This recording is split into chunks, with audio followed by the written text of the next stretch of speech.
السلام علیکم میرے پیارے بھائی، وہ نبی صلی اللہ علیہ وآلہ وسلم بتا کے چلے گئے جب نبی علیہ السلام نے ارشاد فرمایا کہ یہ بنی اسرائیل ہے، یہ 72 میں بٹے تھے اور یہ آخری امت ہے، یہ 73 میں بٹے گی، سارے جہنم میں ہوں گے سوائے ایک کے۔ تو صحابہ نے پوچھ لیا تھا کہ وہ کون سا گروہ ہوگا، فرقہ کو ہو یا گروہ کو ہو یا جماعت کو ہو، جو بھی ایک گروپ ہوگا حق کے اوپر قائم، تو وہ کون سا ہوگا؟ فرمایا میرا طریقہ، میرے صحابہ کا طریقہ۔ بس سادہ سی بات ہے۔ آج آپ کے سامنے جتنے یہ مسلک پائے جاتے ہیں، جتنی جماعتیں پائی جاتی ہیں، بتائیں کوئی ایک ہو جو نبی علیہ السلام اور صحابہ کے طریقے کے اوپر، اس کا نام لو۔ بریلویوں کے اندر یہ شرک، جہاں جاؤ جدھر نور نور نور میں نور اللہ، ہم پکاریں یہاں آقا سنے مدینے میں، ایسی سماعت پہ لاکھوں سلام، دم دم پر درود حضرت بھی ہیں یہاں موجود، کبھی کہتے ہیں یہاں موجود، کہتے ہیں وہاں سنے، کبھی دونوں دیکھیے کس طرح ان کے عقیدے کے اندر خرابی ہے۔ عقائد علماء دیوبند اٹھا کر دیکھو، عقیدہ نمبر 1، عقیدہ نمبر 2، اس طرح سارے کہتے ہیں ہمارا اور ہمارے بزرگوں کا عقیدہ ہے، کبھی نہیں کہیں گے قرآن و حدیث کے مطابق ہمارا عقیدہ ہے، کیونکہ ہو سکتا ہے کوئی پوچھ لے بھائی دکھاؤ قرآن میں کہاں ہے، حدیث میں کہاں ہے، اس لیے پہلے سے کہہ دیا کہ ہمارا اور ہمارے بزرگوں کا یہ عقیدہ ہے کہ قبروں سے فیض حاصل ہوتا ہے، ان کے وسیلے سے دعا مانگو تو قبول ہوتی ہے،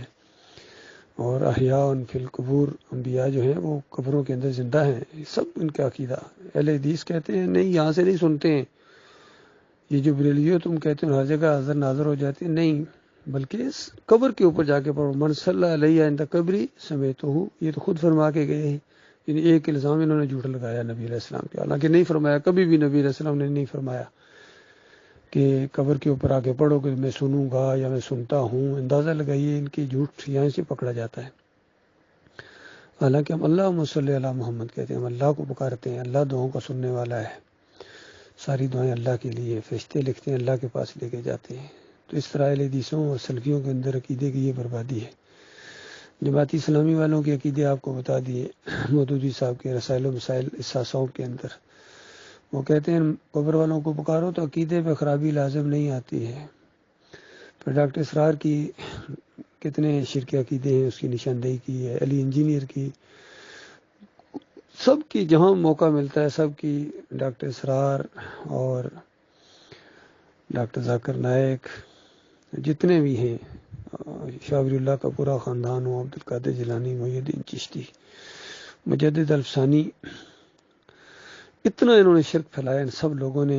کہ لائبریریاں بھر دیں اور کتابوں سے زمین بھر دی اللہ کی کتاب کو روکنے کے لیے۔ اب جب اللہ نے اپنے کچھ ناچیز بندوں کو یہ توفیق عطا فرمائی ہے کہ کچھ تو انتقام لو اللہ کی کتاب کے خلاف اپنے بات چلانے والوں سے، تو اس کے بعد پھر پوچھتے ہیں کون سا شرک ہے ان کے اندر، کون سا؟ ہمارے حضرت کی آپ نے توہین کر دی، اللہ کی کتاب کو جٹلا کے مرے ہیں، شرک اور کفر پھیلا کے مرے ہیں، دوا لائے ہیں، زہر ملا کے لائے ہیں۔ یہ وہ کھیتی ہے جس کو اپنی باڑ کھا گئی، اور یہ وہ معالج ہیں اور یہ وہ ڈاکٹر ہیں جنہوں نے اپنے مریض کو اپنے ہاتھوں سے زہر کا انجیکشن دیا ہے۔ تو اللہ کے بندو، آج پوری دنیا میں جو یہ عودم مچا ہوا ہے شرک اور کفر کا اور افراتفری ہے، یہ اسی شرک کی وجہ سے ہے۔ اور خاص کر یہ جو توحید کا نام لے کر آئے ہیں، یہ جتنے یہاں گلف میں ہوں یا اہل حدیث ہوں، توحید کا نام لیتے ہیں، ان کے عقیدے کے اندر یہ خرابی ہے۔ اسی طرح جو پاکستان میں کتنے توحید کا نام لیتے ہیں، کتنی بڑی جماعت بن گئی تھی ایمان خالص کے اوپر، لیکن پھر ان کے اندر شرک آ گیا، محمد حنیف صاحب نے پھر ان کے اندر سجدہ تعظیمی کا شرک گھسا دیا، اور اس ایک شرک کو ثابت کرنے لگے کہ 4 اور ان کے اندر آئے لیکن ان کی آنکھیں نہیں کھل رہی ہیں۔ تو ٹھیک ہے، جہاں کروڑوں خربوں جہنم کے آقا ایندھن بن گئے ہیں، وہاں اور چلے جائیں گے تو کیا جہنم میں جگہ کم ہو جائے گی؟ ہمارا کام تھا بتانا، بتا دیا ہے، زبردستی نہ ہمارا کام ہے منوانا، نہ ہماری یہ ذمہ داری ہے۔